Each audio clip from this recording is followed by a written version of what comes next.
I am the nameless woman. I am alone, and I am imperfect. Growing up in Jerusalem under Roman rule, I was always taught the importance of obeying the law. My people are no friends of the Roman Empire, but we have learned to respect their laws or to pay the price for our disobedience. The Roman government, as long as you keep the peace and obey their laws, will pay you no heed.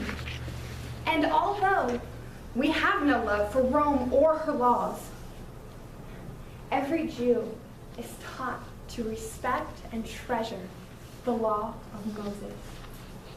My people were given the law, a law that was inscribed in stone by the very finger of God as a sign of our covenant with our Lord. As a child, I remember hearing stories of my people, a chosen people, and the importance of obeying this law and keeping God's covenant. But this is a task that is not so easily kept. Have you ever transgressed against the law and broken covenant? It seems almost impossible not to. There are so many rules and requirements and regulations. I have sinned. I have broken God's covenant and transgressed the law. And I do not know how I got to this point.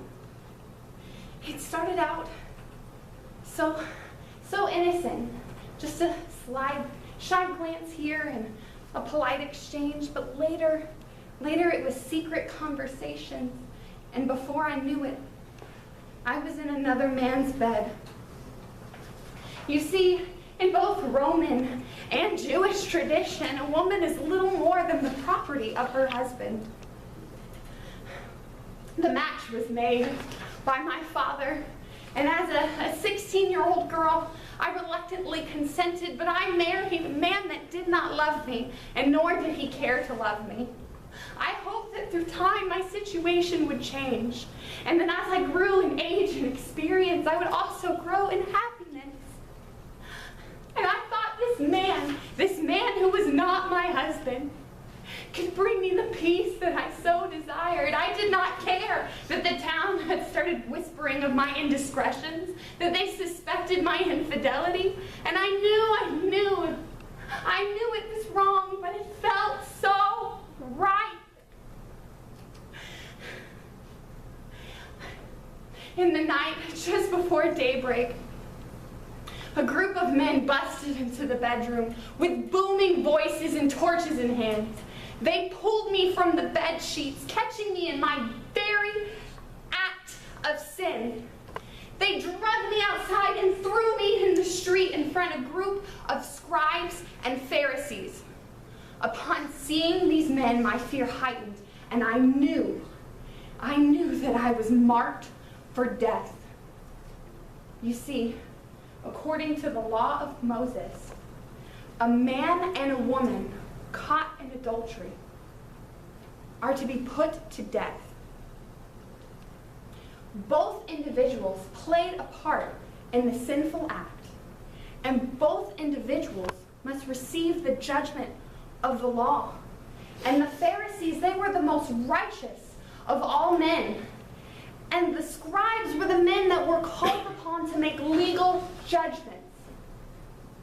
But to my surprise and my dismay, they let the man go. When they pulled him from the home, the look of shock and surprise was evident on his face. But after just a look of disappointment and harsh words of correction, they released him. And like that, he was off the hook. I began to plead. I begged that they would spare my life as well. But I was silenced with a swift kick from one of the men that pulled me from the home. The Pharisees, they did not even look at me, but they calmly turned to one another, and they said, "Let us take this woman to the temple court on the grounds of stoning her as mandated by the law of Moses. We shall see what this false teacher says." You see, a man named Jesus had been traveling through Galilee, Judea, and Samaria, teaching in a way that no one had ever heard before. The Pharisees did not like him, and they tried numerous times to arrest him. And they knew that he had been in Jerusalem, and they knew that they would be expecting him in the temple courts. And sure enough, just after daybreak, Jesus arrived to the temple courts, and a group of people gathered. He sat down and began to teach them. The Pharisees were expecting him, and they dragged me down the street in my humiliation, and they threw me before the people and had me stand before this great teacher and the group of people he had been instructing. The Pharisees stepped forward and they asked him, "Teacher, this woman was caught in the very act of adultery. According to the law of Moses, such women should be stoned.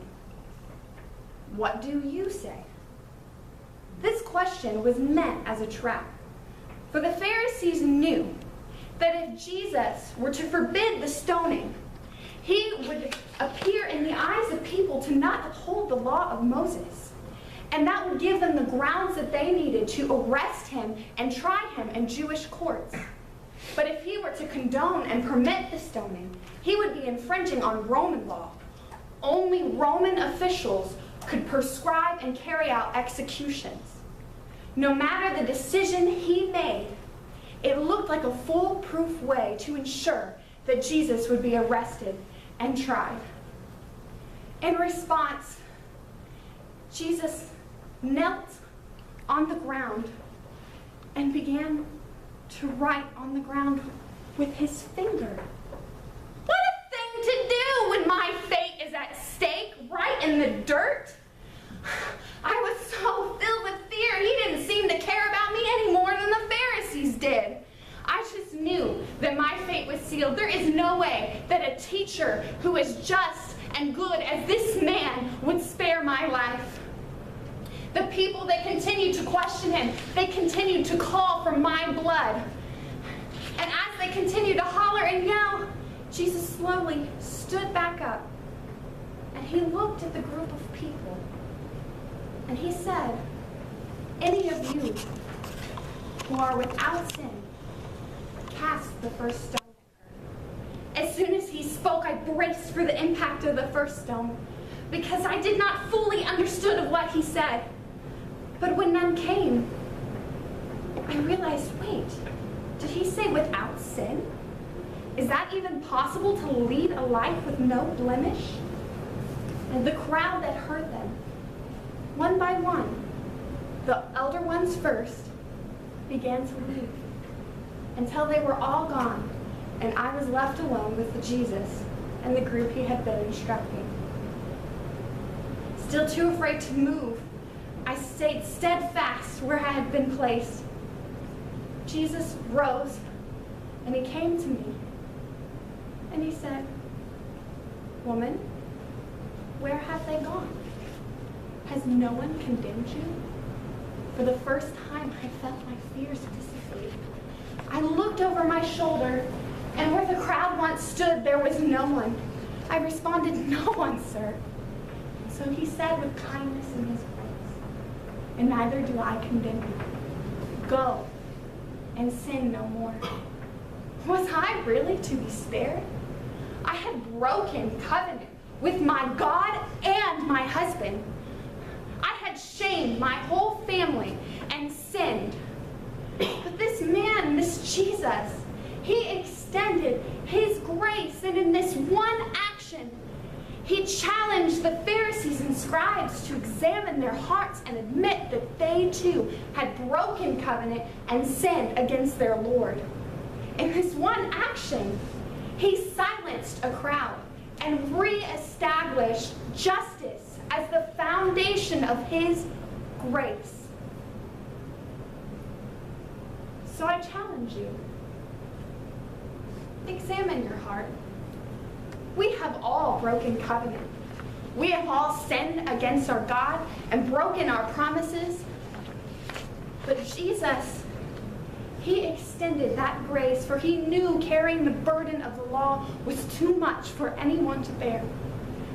And before you pass judgment on those whose sins you view worse than your own, remember that God gave you his grace so that you may extend that grace to others.